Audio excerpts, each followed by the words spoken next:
NCPCR की report में supreme court में आज अहम सुनवाई। एनसीपीसीआर यानी राष्ट्रीय बाल अधिकार संरक्षण आयोग, जिसने रिपोर्ट में मदरसों की तालीम पर कई सवाल उठाए हैं। रिपोर्ट में मदरसों में दी जा रही शिक्षा का विरोध, मदरसों की शिक्षा में क्वालिटी नहीं, ये भी रिपोर्ट में शामिल। गैर मुस्लिम बच्चों को इस्लामिक धार्मिक शिक्षा जाती है, ये भी रिपोर्ट में शामिल है। साथ ही दूसरे धर्म के लोगों को धार्मिक तालीम का भी जिक्र शामिल।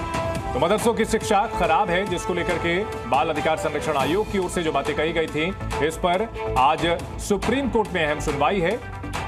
राष्ट्रीय बाल अधिकार संरक्षण आयोग ने मदरसों की तालीम पर सवाल उठाए थे और मदरसों में दी जा रही शिक्षा का विरोध भी किया था। इस पर आज अहम सुनवाई होनी है। गैर मुस्लिम बच्चों को इस्लामिक धार्मिक शिक्षा जाती है, दूसरे धर्म के लोगों को धार्मिक तालीम का जिक्र। तो एनसीपीसीआर राष्ट्रीय बाल अधिकार आयोग जो है, बाल अधिकार संरक्षण आयोग जो है, उस पर आज सुप्रीम कोर्ट में एक अहम सुनवाई का दिन। रिपोर्ट में मदरसों की तालीम पर सवाल उठाए गए हैं। रिपोर्ट में मदरसों की शिक्षा का विरोध दर्ज करवाया गया। मदरसों की शिक्षा खराब है, वहां पर जो गैर मुस्लिम हैं उन्हें भी इस्लाम की शिक्षा दिए जाने का आरोप लगाया गया है। राष्ट्रीय बाल अधिकार संरक्षण आयोग यानी एनसीपीसीआर ने सुप्रीम कोर्ट में जवाब दाखिल किया। इस जवाब में एनसीपीसीआर की तरफ से मदरसों में मिलने वाली शिक्षा का विरोध किया गया। एनसीपीसीआर ने कहा कि मदरसों में बच्चों को औपचारिक क्वालिटी एजुकेशन नहीं मिल पा रही है, शिक्षा के लिए जरूरी माहौल और सुविधा भी नहीं मिल पा रही है। और एनसीपीसीआर ने यह भी कहा कि मदरसों में पढ़ने वाले बच्चे बाकी स्कूल्स में मिलने वाली औपचारिक जरूरी शिक्षा से वंचित रह रहे हैं। मदरसों में बच्चों को आरटीई एक्ट यानी राइट टू एजुकेशन एक्ट के तहत मिलने वाले फायदे भी नहीं मिले।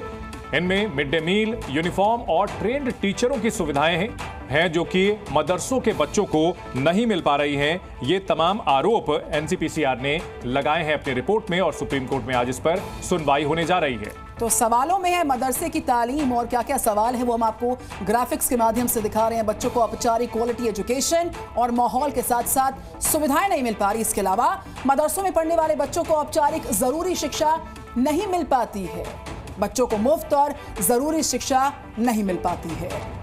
यही नहीं, शिक्षकों की योग्यता और फंडिंग में पारदर्शिता का भी अभाव है। Social event, extra curricular activities जो आजकल स्कूली पाठ्यक्रम का अहम हिस्सा होती है, वो भी नहीं मिल पाती, जबकि गैर मुस्लिम बच्चों को इस्लामिक धार्मिक शिक्षा दी जा रही है जो कि उनके धर्म के खिलाफ है।